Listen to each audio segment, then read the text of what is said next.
All right, finally the moment we've all been waiting for. We're finally gonna get into the meat. The cooler is built, the cooler is tested, and we've got it all cleaned, ready to go.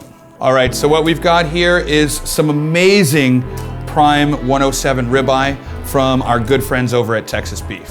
Now what you wanna do with this, when you take it out of the package that's so important, is you wanna make sure that you get it very, very, very dry.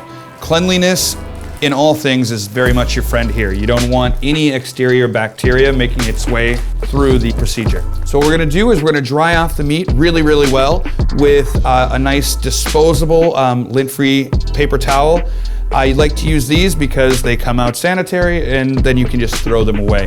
And they also don't leave any type of little residue hairs or anything that you get off some of the cheaper paper towels or cloth towels.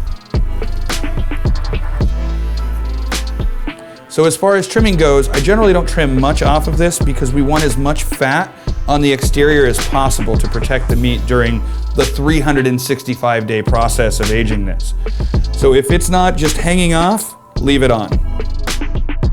Little pieces like this, little fat trim like this, we want to remove all that stuff. All these little things, they'll dry during the process and there's nothing to worry about there.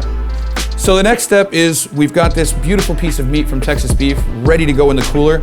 We are going to use these shipping tags and we are going to label it with the weight, the date that it went in, and what it is.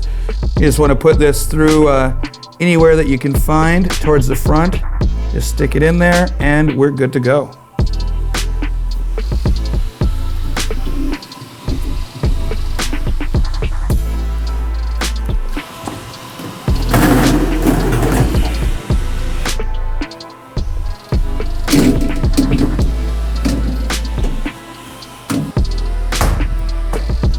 All right, so a little recap of what we've done now that we've got the meat in the cooler.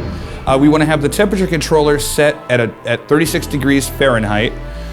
We definitely want to have these as part of a safety precaution for the meat over the course of the year. We'll temp log it 3 times a day at 8, 4, and 11 p.m. This is vitally important. The temperature log, you want to make sure that you do this every day because temperature spikes are very, very bad for business when it comes to the dry age. All right, so that's it. That's the tools, the logs, everything you need to have a successful dry age setup.